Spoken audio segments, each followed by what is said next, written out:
Zuby se nám stále hýbou, protože tam jsou žvíkací síly, my stále na ty zuby působíme. Zuby nejsou stabilní nikdy. Neviditelný stroček jsou to vlastně průhledné dlahy, které se nasazují na zuby a oni mají určitý tvar. To je taková formička, kterou si nasadíte na zuby a ona vás formuje do toho svého tvaru. Pravděpodobně narazili na někoho, kdo není ortodontista. Někdy jsou tam takové komplikace, které my už nejsme schopni napravit.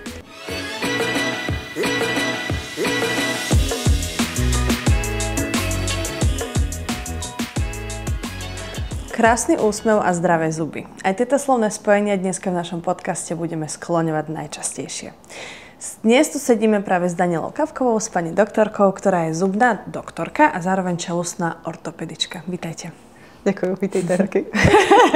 Povedzte nám teda, čo je vlastne ten čelustný ortoped? Vy ste vlastne obyčajná zubárka? Áno, dobre. Čelustný ortoped, synonymum ortodontista, takže já jsem ortodontistka. A ortodontistka znamená, že to je specializovaný obor po vystudování zubního lékařství. Takže my máme vystudované zubní lékařství a potom máme postgraduální studium, které trvá 3 roky a je to potom zakončené atestací. Čiže koľko rokov ste študovali dokopy? 9? 8? 9 studium, ale oni vlastně chtějí ještě rok praxe, takže celé to trvalo 10 roků. Čiže 10 rokov, aby ste mohla byť čelostná ortopedička. Ale takže náš obor je vlastně neustále vzdělávání se, takže já jsem ještě neskončila. Ešte stále to trvá. Dobre. A čo teda taký čelostný ortoped robí? Prečo ste vlastne ešte išli robiť tú špecializáciu? Takže my se věnujeme v podstatě pohybům zubů. Není to jenom, že narovnáme zuby. Ano. Když by jsem jenom rovnala zuby, já bych byla šťastná. To by bylo celkem jednoduché, ale ono to není. Ten náš obor je velmi široký, protože my se zabýváme i vývojem zubů a my vlastně kontrolujeme od malých dětiček až po dospělé. A není to jenom jednotlivé zuby, ale jsou to skupiny zubů. My ovlivňujeme i postavení čelistí. Máme vliv určitý na čelistní kloub a řešíme například i poruchy vývoje, například jsou to rozštěpy nebo jiné syndromy u dětiček. Takže my je sledujeme a působíme na to postavení buď zubů, nebo čelistí, nebo skupin zubů a tím to ovlivňujeme. Takže není to jenom o estetice, že rovnáme zuby. Áno, čiže neprídem k vám iba s tým, že chcem si vyrovnať zuby, ale vy robíte ešte oveľa širšiu škálu vlastne služieb. Ano, ten obor je velmi, velmi velký a proto to studium je tak dlouhé. A věnujeme se tomu vlastně jenom my. Ano. Zubní lékař se tomu nevěnuje. Je to jakože specializovaný obor. A vlastně vy máte teda s manželom Kavka Dent kliniku v Petržalke v Bratislave. A aké služby ponúkate?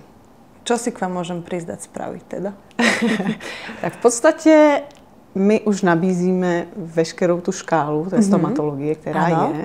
Protože já se věnuju ortodoncii, manžel je chirurg, zubní chirurg, takže on se vlastně věnuje implantátům, extrakcím zubů.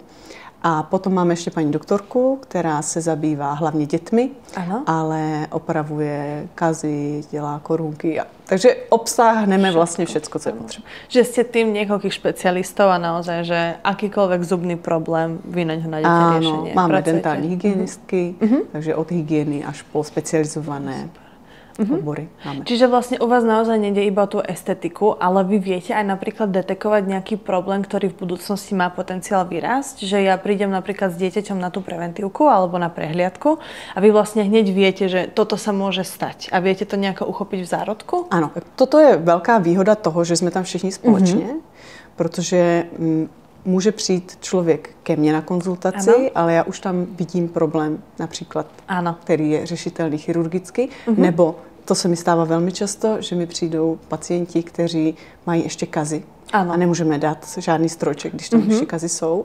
Takže u nás je to komplexní. My vlastně, já se podívám, co je tam potřeba a začínáme dentální hygienou, opravou kazů, případně například vytrhnutím, potom je stroček, anebo po stročeku ještě následuje nějaká protetika, fazety, korunky nebo implantáty, takže my si to tam všichni celý společně, ano.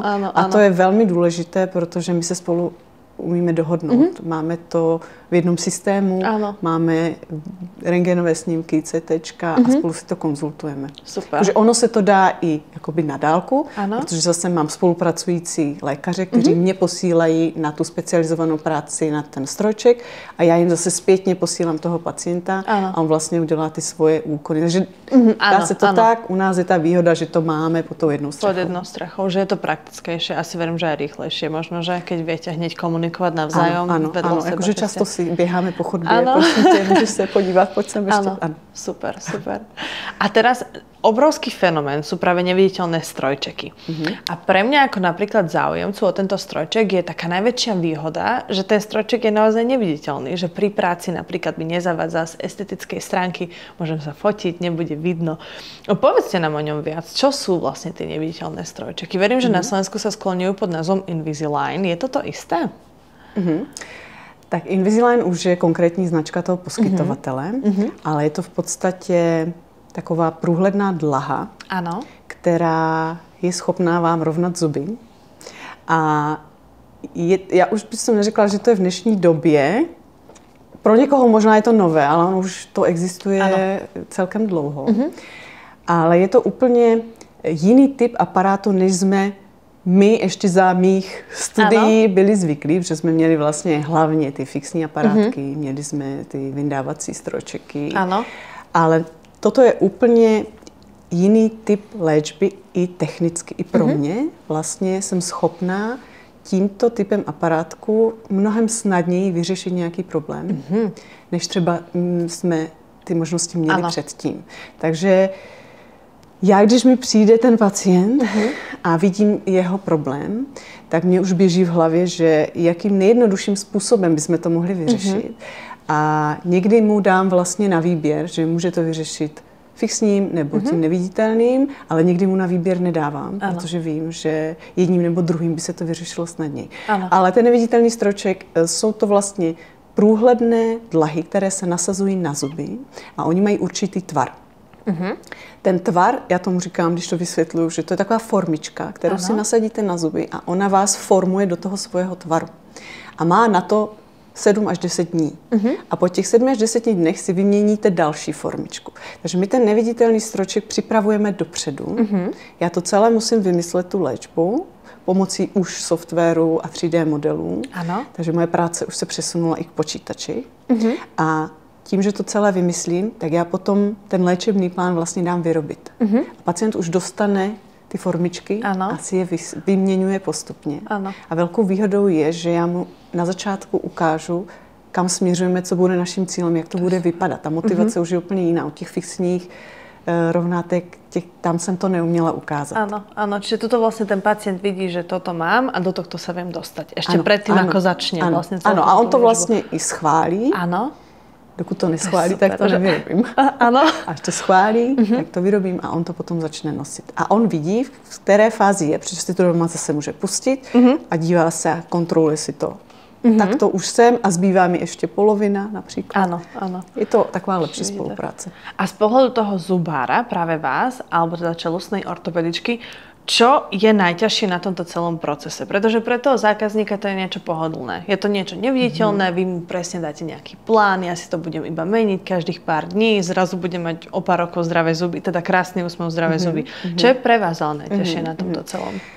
Ono to zní velmi jednoduše a ono to pro vás, jako toho uživatele, je jednoduché, což je fajn, ale pro nás je to náročné v tom, že my vlastně celý ten léčebný plán musíme vymyslet dopředu.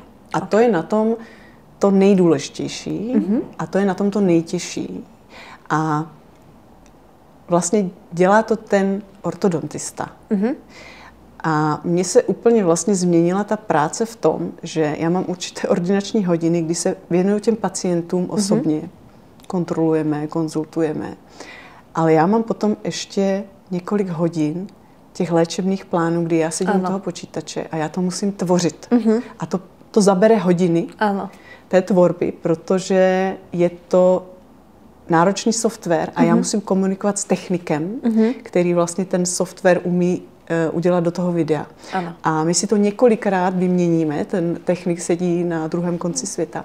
A my si vlastně ten léčebný plán několikrát vyměňujeme a já to celé musím zkontrolovat. Až jsem s tím já spokojená, tak to teprve ukážu tomu pacientovi. A já přesně vím, co se bude dít za 10 týdnů, co se bude dít za 15 a jak to bude vypadat na konci. A to celé musím naplánovat. A to je to zásadní, nejdůležitější. A to je to know-how, které prostě je obsažené v tom našem oboru. A môže sa stať, že vlastne ten plán, ktorý naplánujete, musíte niekedy počas liečby aj zmeniť ako zubný lekár? Že musíte to niekedy vlastne upraviť pre potreby toho pacienta? Že ten vývoj je iný, ako bol pôvodne plánovaný? Ano, může se stát, že měníme léčebný plán, nebo se trošičku přizpůsobujeme, protože se mění i situace u toho člověka. Buď to třeba nenosí tak, jak má, nebo se tam změní to, že mu třeba vypadne nějaká blomba, nesedí mu to, musí se opravovat zuby. Stále je možnost to přizpůsobovat, ale v podstatě ten léčebný plán jako celý už by měl být vymyšlený hnedka poprvé. Jenom ta cesta, jak se k němu dostaneme, se může v průběhu trošičku přizpůsobit. Áno, a pre koho je takýto strojček určený? Je to aj pre deti s mliečnymi zubami? Môžem si ho dať aj napríklad, ak mám v ústach korunky, respektíve nejaké zubné implantáty a tak ďalej. Kto si ho môže dať? To je obrovská výhoda tohoto typu aparátku, protože tím, že to je vlastně průhledná dlaha, která kopíruje tvar zubů, tak tam je úplně jedno, jaký zub v tom je. Jestli je mléčný, jestli je stálý, jestli tam není žádný, jestli je to korunka, jestli je to implantát. Ona vlastně jenom obemkne ten zub a v tom plánu léčby já vím, co tam za zub je. Super. A tím pádem se nám ta škála posunula až do těch dětských zubů a tam to funguje úplně perfektně. Nahrazuje to ty dětské vyndávací aparátky, které mi každý dospělý poví, já jsem to nenosil, já jsem to nechala pod polštářem. Tak ten strojček dětský se nosil přes noc jenom. Když to tyto neviditelné strojčeky nosí ty děti i přes den, takže to je strašně efektivní a vidíme výsledky za pár měsíců. Super. Takže ano, dětské zuby můžeme rovnat. Můžeme rovnat smíšené zuby, to znamená dětský i stálý, stálé zuby, korunky, v podstatě všecko od té doby, co tam jsou zuby, až do té doby, dokud tam ty potom zuby už iba protézy už asi nemusíte rovnať. Super. A teda ako dlho musím tento strojček nosiť, aby som mala krásný úsmev?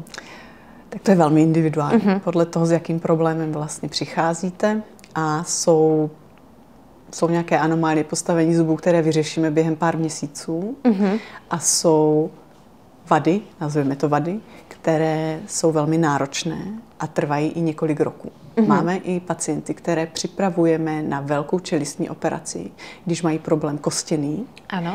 A my potom spolupracujeme s maxilofaciálními chirurgy, kteří potom vedou tu chirurgickou fázi. A my je vlastně na to chystáme.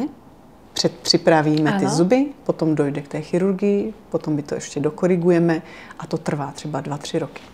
A tak dobre, 2-3 roky to je asi bežná doba aj za akú by mal ten pacient možno fixný strojček, že v pohode majú pacienti 2 roky fixný. U toho fixního je to individuální, zase podle té potřeby, ale ano, je to od několika měsíců do několika roků, ale taková nejběžnější doba léčby bývá 1,5 roku. Čiže to je taká nejaká ale ještě teda do toho vstoupím. Ano. Ono tu léčbu dělíme na aktivní a pasivní. Aktivní je ta rovnací. Ano. Ale jakmile vyrovnáme zuby, tak to ještě úplně nekončí. Ano. A ještě je potom ta pasivní, ta udržovací. A to taky trvá několik roků. My se potom nevídáváme tak intenzivně, protože si to udržujete sami doma, ale je to ještě součást té ortodontické léčby. A ako si udržujem sama doma tú časť? Jak si to udržujeme? Jak si udržím ty rovné zuby? No, máme na to v podstatě 2 způsoby. A první je, že já podlepuju zuby po vyrovnání ze zadu takovým fixním retainerem. Čiže je tam taký drôtik zezadu. Je tam takový malý drátek, je to na předních zubech, je to na dolních i na horních. A ten drátek, to se mě vždycky ptají, jak dlouho to tam budu mít. Můžete to tam mít několik roků, protože když si na to zvyknete a berete to úplně jako součást svojí a vůbec vám to nepřikáží, tak po tu dobu, co to tam máte, tak vás to drží a hlídá. Ano. Na druhou stranu, kdykoliv se to dá sundat, ale potom už vás to těch 24 hodin nehlídá. Ale k tomu ještě dostanete udržovací strojček na noc. Ano. To jsou ve formě takových dlah, nebo jsou to takové živicové destičky.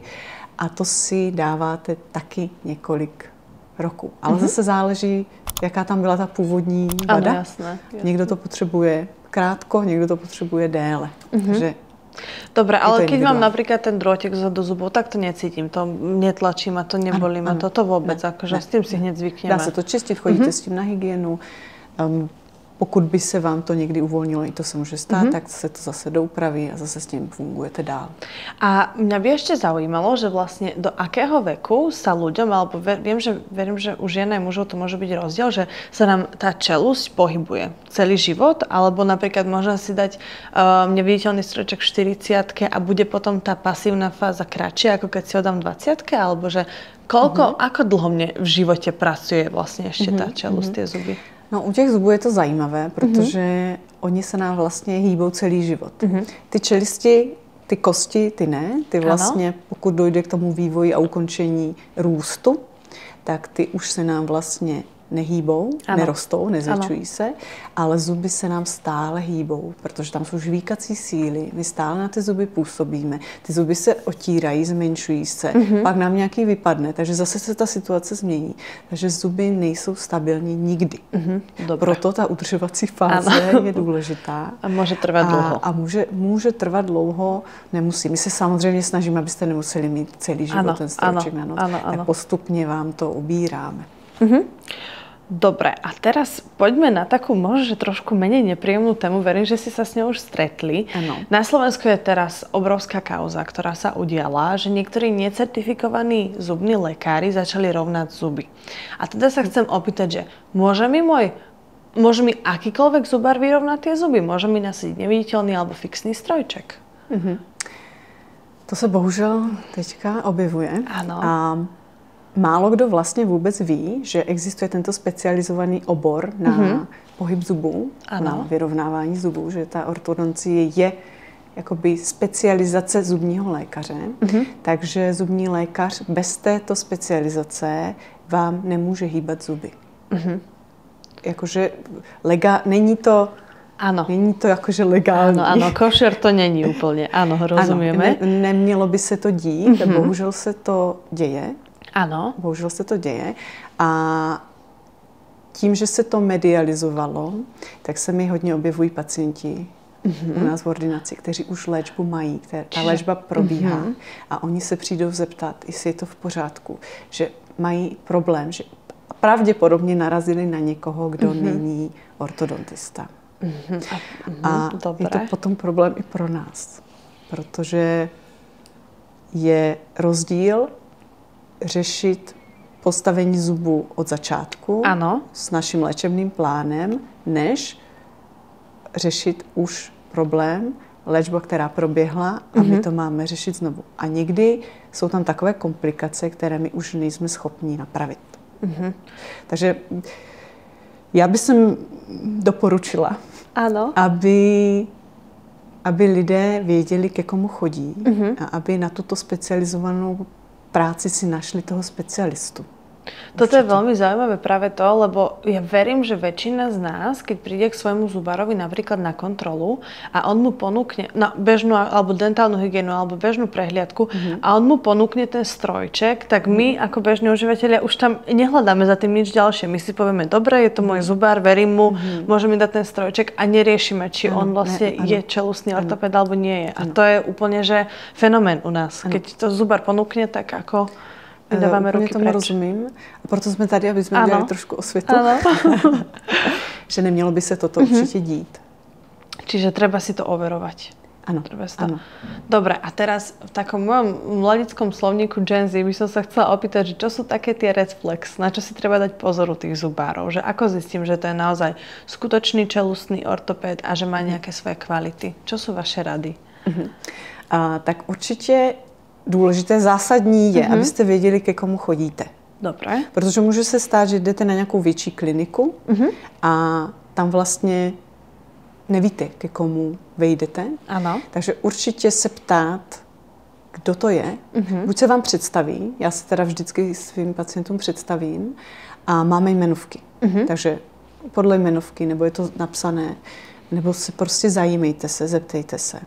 A vy jako by klient kliniky nebo pacient, který jde do léčby, si můžete ověřit, jestli ten daný lékař je specialista. A máme na to vlastně stránky, protože existuje ortodontická společnost a ta všechny eviduje. A ty jejich stránky jsou orto.sk a tam najdete, že najít lékaře, zadáte jméno a vidíte, jestli je to ortodontista nebo není. Takže je to poměrně jednoduché. A když už jsme narazili na toto téma, tak já bych doporučila i stránky Víc než strojček. A tam se právě dozvíte, jak poznat, jestli jste v dobrých rukách, nebo jaké jsou ty indicie, že ne, a v podstatě co dělat, když zjistíte, že nejste. Čiže vlastně určitě treba nejako, je to bežne dohľadateľná informácia pre bežného používateľa, či viem zistiť, či vy ste vlastně zubný lékař, alebo či ste chirurgička, alebo či, čiže je to na těchto stránkách zjistíte jenom toho ortodontistu, toho čelčného ortopeda, protože to jsou stránky ortodontické a slovenské spoločnosti. Konkrétne. Super. Dobre, a teraz trošku od strojčekov. Verím, že v tejto téme zostaneme, ale mňa by zaujímalo práve to využívanie technológií a najmä umelej inteligencii. Využívate vy v práci AI a umelou inteligenciu? Pomáha vám nejako? A my velmi využíváme umělou inteligenci a čím dál víc, a pravděpodobně ještě budeme dál. A s celou digitalizací stomatologie, tak i v našem oboru jsme se velmi digitalizovali. A umělá inteligence nám pomáhá, nebo konkrétně mě pomáhá například při analýze rentgenových snímků, kdy my máme takový speciální rentgenový snímek, kde my jsme si museli ručně klikat ty body, aby jsme vyhodnotili ty hodnoty, dostali to do tabulky a zabíralo to dost času. Dneska ta umělá inteligence nám vlastně ty body označí během pár sekund, takže já už jenom vidím ty hodnoty a podle toho řeším ten léčebný plán, takže například u těch rentgenů. Velmi mi to pomáhá určitě i u toho neviditelného strojčeka s celou tou vizualizací. Při skenování se nám to hnedka zobrazuje v tom 3D modelu, takže tam taky funguje umělá inteligence a velmi oceňuji umělou inteligenci při aplikaci, kterou používáme, jmenuje se Dental Monitoring a je to vzdálené monitorování pacientů a je to úžasná věc a šetří čas nám i lidem, protože je to vlastně aplikace, kterou mají v telefonu. Já jim poskytnu skener, takový držák, do kterého si vloží svůj telefon a oni mi každý týden si nafotí zuby s dlahami, které nosí, s eyelinermi anebo bez. A já to vlastně každý týden kontroluji. Takže oni nemusí ke mně chodit do ordinace tak často, protože já přesně vidím, co se tam děje. A ta aplikace je interaktivní, takže my spolu můžeme komunikovat. Oni nám rovnou píšou, a stal se mi takovýto problém, nebo nevím, jak mám pokračovat. Tak my je hnedka navádíme a já tam vidím ten proces té léčby, jestli tak, jak jsem to naplánovala, jestli to krásně sedí. A vidím hlavně, jestli ten pacient to nosí tak, jak má. Sleduju i jeho hygienu. Pokud není dobrá, tak zase upozorňujeme, že není to dobré. A když vidíme něco, kdy máme my zasáhnout nebo něco skorigovat, tak si toho člověka pozveme do ordinace. Takže nám se ten čas ordinační a to plánování velmi zlepšilo, protože nám nechodí žádný akutní případ.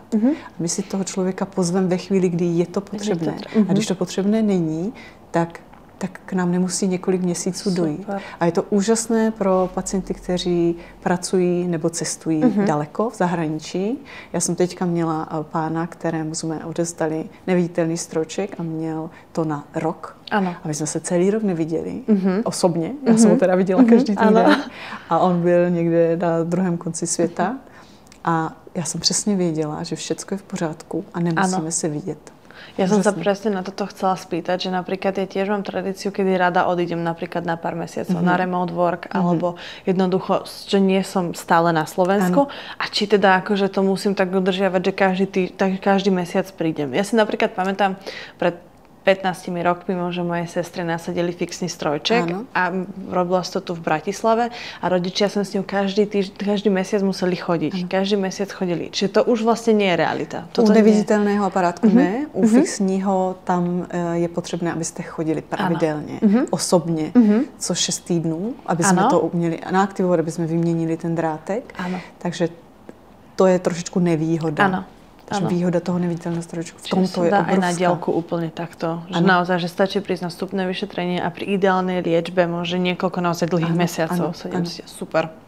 Dobre. A mňa ešte zaujíma taká celkom možno, že smiešná otázka pre vás. Napísal vám niekedy niekto, že ten strojček stratil? Že čo má robiť? Zabudol ho niekde? No to se stává celkem často, bohužel. Aha, dobré. A my už vždy, když ten strojček jim dáváme, tak upozorňujeme. Máte na to takovouto krabičku. Ano. Vždy to dávejte do této krabičky. Víme, proč to říkáme, protože touto krabičku nezahodíte. Ano. Ale v běžné praxi, v běžném životě lidé chodí do restaurací a to je nejčastější případ ztráty folií. Oni si to schovají do obrousku, položí si to někde na stůl nebo na tácek a potom ten personál jim to vyhodí. A oni potom, kde jsou moje folie, jdou hledat, nenajdou a píšou, volají, ztratili jsme folie. U tohoto neviditelného strojčeku je to úplně jednoduché, nasadíte si ty další. Možná to bude trošku více tlačit. Ale má to řešení. Super. A potom napríklad nosím dlhšie o tých pár dní tu jednu foliu? Doporučujeme potom nosit to trošičku déle. Super. Dobre, čiže to nie je až taký veľký Není to žádná tragédia. Dobre, čiže... Dá sa to vyriešiť. Presne som rozmýšľala nad tým, že čo niekomu ten strojček vypadne, alebo že ak sa dá stratiť, ale teda sú reálne situácie, kedy práve takto, že... Veľmi často toto sa stáva. Sa stratí. Dobre. V poriadku. A teraz mňa ešte zaujíma možno taká tá praktická otázka, že či vlastne váš Kafkadent, vaša klinika, je to verejný, súkromný inštitút, štátny a zároveň, že či spolupracujete so zdravotnými poisťovňami. Takže naše ambulance Kafkadent je bez smluv s pojišťovnou, takže je to privátní ordinace.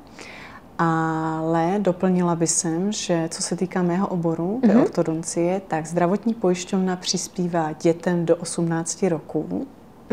Ale ne na neviditelný strojček. Čiže napríklad na fixný strojček. Na fixný strojček, na ten dětský. Takže tam ona přispívá, ale na ten neviditelný ani dětem nepřispívá. A ještě by se možná zmínila pro dospělé. Dospělým standardně pacientům nepřispívá, pouze pokud je tam nějaký čelistní problém kostěný a ten pacient je indikovaný na čelistní operaci. Tak tam jim pojišťovna přispívá, ale zase jenom na ten fixní aparát. Čiže je to v rámci nějakého chirurgického zákroku, kdy ta pojišťovna přispěje na ty Ona vám přispěje na ten chirurgický zákrok, ale přispěje vám i na tu léčbu fixním aparátem dospělým při té čelistní vadě. Super. A veríte, že vlastne tie neviditeľné strojčeky majú taký potenciál v budúcnosti nahradiť tie fixné aparáty alebo respektíve vyrovnať sa im, že by raz tie poisťovne mohli hradiť aj toto? Myslím, že o tomto už se jedná, protože pojišťovna to stále považuje za nadstandardní léčbu, ale ono se to stane úplně běžnou součástí ortodontické léčby, ale neřekla bych, že nám nahradí fixní aparáty. Protože stále máme indikace, kdy potřebujeme ten fixní aparát. A co mně se stává velmi běžně, že já kombinuju. Že já dávám neviditelný strojček, ale v určité fázi nebo dozadu na zadní zuby dáme drátek, nebo velmi často používáme kotevní minišroubky, které nám pomáhají vlastně posouvat ty zuby tam, kam by se těm zubům přirozeně nechtělo. Takže velmi často to kombinuji. Nedá se to úplně nahradit, určitě ne. Super. A poslednú otázku mám na vás. Ak by ste mohli vybrať jednu výhodu práve fixného aparátu a jednu výhodu neviditeľného strojčeka, aká by to bola? Ku každému nejaký, že možno, že nějaký nejlepší benefit. Tak já bych to vzala asi z toho pohledu toho pacienta, co mi o ní tak vlastně, jakou já mám zpětnou vazbu. Tak výhoda toho neviditelného aparátku je opravdu ta neviditelnost a ten komfort. A i ten komfort těch kontrol a návštěv, že nemusí být tak častý. A zase naopak ten fixní aparátek, mám některé pacienty, kteří mi poví, já ten neviditelný nechci kvůli tomu, že já si stále nechci myslet na to, že vyndat, nandat, umýt, vyčistit zuby. Já to tam chci mít fixně a nechci na to myslet, takže to je výhoda vlastně toho fixního. A velmi často chtějí fixní aparátek děti, kvůli tomu, že chtějí si ho ozdobit barevnými guličkami a chtějí být jako unikátní. Ten hravý aspekt toho. Takže každý strojček má svoje výhody a svoje nevýhody. Ano. A každý si musí z toho vybrat, co jemu by vyhovovalo. Pokud tam ode mě dostane tu možnost si vybrat. Že někdy tu možnost nedostane kvůli těm posunům zubů, které já plánuju. Rozumiem. Super. Tak my vám ďakujeme veľmi pekne. My medzi sebou teraz vítame už aj našu Maťku, ktorá má osobnú skúsenosť s neviditeľným strojčekom. Tak Mati, veľa ľudí sa bojí práve toho, že keď si dá strojček, tak začne mať problém s artikuláciou. Mala si ty niekedy problém s rečou po nasadení strojčeka? Určite je to niečo nové, čo sa nachádza v puse. Ja sa priznám, že strojček nemám prvýkrát. Že ja som mala strojček veľmi viditeľný pár rokov dozadu. A bol to vlastne taký ten klasický ešte železný strojček, ako sa kedysi nosil s rôznymi tými záhybmi a gumičkami a podobne a bol farebný a veľmi viditeľný. A ja som mala ale veľký problém s alergiou na železo. Mne to doslova nerobilo mi to, nebudem to teda do detailov popisovať, ale nebolo to veľmi príjemné. Spôsobovalo mi to veľkú aj bolesť a vôbec ja som sa hanbila aj usmiať. A vôbec tak naplno rozprávať, artikulovať a čokoľvek. A teraz som si takisto zvykala, pravda, že tie prvé dni, ale ja musím poukázať tu na pozitívny prínos, že keď dostaneš ten strojček, tak ty konečne artikuluješ tak, ako by si mala. Áno. Že ťa to vlastne krásne rozcvičuje každé ráno. Ale nie, bolo to ako naozaj, že prvé dni, ale teraz tu sedím a mám neviditeľný strojček, možno ho vidíte, možno nie. Môj manžel si ho nevšimol. A keď som prišla domov, že čo je na mne nové? A on nič. Vlastne nechty, hádal. Nové oblečenie. Tak. Čiže sú ľudia, ktorí si to pravda, že všimnú, to sú vo väčšine tí, ktorí majú tiež neviditeľný strojček, alebo ho chcú a už sa na ňo pýtajú, že akú mám skúsenosť a podobne, ale bežne si to podľa mňa ľudia ani nevšimnú. Ja sa priznám, že mám taký aj pocit zjednotených zubov, alebo takého ochranného obalu. A uvažujem nad tým, že čo budem potom robiť bez neho. Tak sa necháš. Tak si ho nechám navždy, hej. Hej. Dobre, a teraz mám takú otázku. Diváci sami asi môžu vidieť, či je strojček naozaj neviditeľný. Pani doktorka, vy nám povedzte, vy si všimnete, či niekto z diaľky už má strojček, vy ako odborníčka na toto? Ja si to všimnu. Ja si to všimnu. Tak to je profesionálna deformácia. Áno, přesně. Ale mne bohužel ty oči jdou vždy k zubom. Ano, na ten úsměv, na ty zuby. A ten neviditelný strojček je trošičku jinak, se tam láme to světlo, takže já prostě na to mám to oko cvičené, takže já to vidím. A třeba včera se mi stalo, že přišla paní se svojí dcerkou a dovedla tu dcerku na tu konzultaci a jenom vyšla, pozdravila a říkám, ale vy nosíte nějakou léčbu? Ano, ale já jsem tady dneska kvůli dcerce, takže já si to všimnu hned. A mňa by teraz zaujímalo, že Mati, stalo sa ti niekedy, že by ti ten strojček vypadol? A ako sa toto lieči, že napríklad pri rozprávaní? Nie. Strojček nevypadáva definitívne. Dokonca musíš si nájsť takú techniku na to potom, že ako si ho pekne opatrne vyberať vonku. Čiže nie, nikdy sa ti nestane, že by ti vypadol.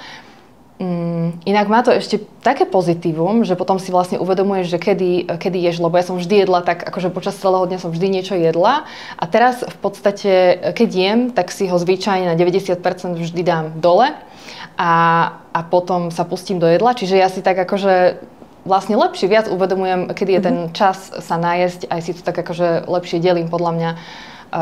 Je to aj super pre všetkých, ktorí možno chcú dodržiavať nejaký denný režim zdravej stravy a podobne. Ja teda, jestli můžu do toho vstoupit, mě napadlo, co se mi tak jakože objevuje v ordinaci, že když odevzdávám ten strojček, tak ženy poví, že ježiš, to je super, já zhubnu. Ale dnes se to jakože neděje, že ten člověk si fakt vždycky najde ten způsob, že dám si to dole, najím se. Takže ako nie je to problém. V žiadnom prípade si ho kdekoľvek, je na to pekná, elegantná krabička, tiež taká strieborná, že každý sa ma pýta vlastne, že čo to máš za pekné zrkadielka, že to je taký špeciálny boxík, ale nie. Ja teda nechcem robiť reklamu, ale mám kamarátku, ktorá teda vďaka neviditeľnému strojčeku zhubla, ktorá mi to vyslovene povedala. Super. Ona mala ešte predtým, než som si ja dala, som sa aj tak pýtala tiež na skúsenosti. Ona, že no, priprav sa, tak schudneš, ty už nemáš čoho, ale ja som tak schudla. Tak to je asi výjimka, akože nemám túto skúsenosť, bohužiaľ. Ale nie, to asi... Není to tá pomôcka na hubu. Čiže pred letom ideálne do plaviek si dať neviditeľný strojček. Dobre, a stretla si sa niekedy s tým, že by ťa to bolo alebo omíňalo po tom násadení? Určite prirodzene vlastne vzniká ten tlak, hlavne vlastne keď človek nie je zvyknutý, dá si ho prvýkrát na začiatku nejakých prvých, ja som to mala asi 2 až 3 prvé dni, kedy som si naozaj zvykala na niečo nové v puse a teraz vlastne úplne ani, ako nevnímam, že to mám. Ale vždycky, když si dáš novú dlahu... A vždycky, keď si dám novú dlahu, tak je tam akoby trošku väčší tlak, ale je to, akože je to v pohode, je to ako keď sa ma niekto pýta, že či to boli vyslovene, tak to by som klamala. Akože neboli to, len je to taký tlak. Ako asi v tých častiach najviac, kde to pracuje momentálne. Áno. Ale teda, když už môžeš ty srovnať i ten fixní a ten neviditeľný... Jo, tak to sa nedá srovnávať. To je nezrovnateľné. Že u toho fixního je tá... Ja sa nehanbím usmievať, ja sa nehanbím rozprávať. Ale myslím z hľadiska tej bolesti. A takisto tá bolesť u mňa, samozrejme, to sa nedá porovnať, lebo tam ja som mala extrémny problém aj s tou alergiou. Nebudem zachádzať. Nebyl vhodný proste. Nebyl vhodný, decentne povedať. A nie je vhodný pre každého. Určite. A akože najväčším problémom podľa mňa v minulosti bolo, keď ľudia mali kedysi tieto strojčeky, takže možno, že sa nenosili fixátory, potom ja neviem, či ma na to lekár neupozornil, teda zubár, alebo že či vlastne nebola tá možnosť dať si potom fixátor, ale mne sa vlastne, bohužiaľ, tie zuby veľmi rýchlo skrivili späť. Sa dostali do pôvodnej polohy. O tom sme sa práve bavili, že tá udržovací fáze je veľmi dôležitá. A ja ten fixní retainer teda dávam vždy. Vždy. No, je to fakt, ty zuby se nám vrací, oni mají tu paměť a chtějí zase zpátky. Neposlušné. Ich treba udržať. Super.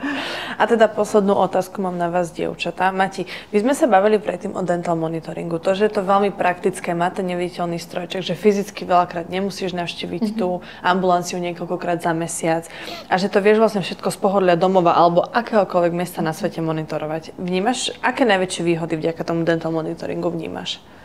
Ako je to super, že môžeš cestovať, môžeš vlastne sa liečiť kvázi odkiaľkoľvek. Je to výhoda modernej doby. Ako ja som sa toho úprimne desila, pretože pre mňa akákoľvek povinnosť navyše je problém. Ale musím povedať, že som si veľmi rýchlo zvykla a že je to aj veľmi pohodlné a mám veľmi dobrý pocit každý týždeň, pretože ono vám to akoby zazvoní, príde tam nejaká notifikácia, keď už naozaj zabudnete pozrieť aj tie notifikácie, príde vám SMS-ka milá a tak, čiže vy si viete vždy pozrieť tie správy, komunikovať vlastne so svojím zubárom, takže toto je veľmi pohodlné a napríklad u mňa to miluje moje deti, ktoré si vždy pozerajú môj pokrok, keď ja si spravím nový snímok. Je to otázka nejakých 2 minút asi, raz za týždeň alebo raz za 7 až 10 dní.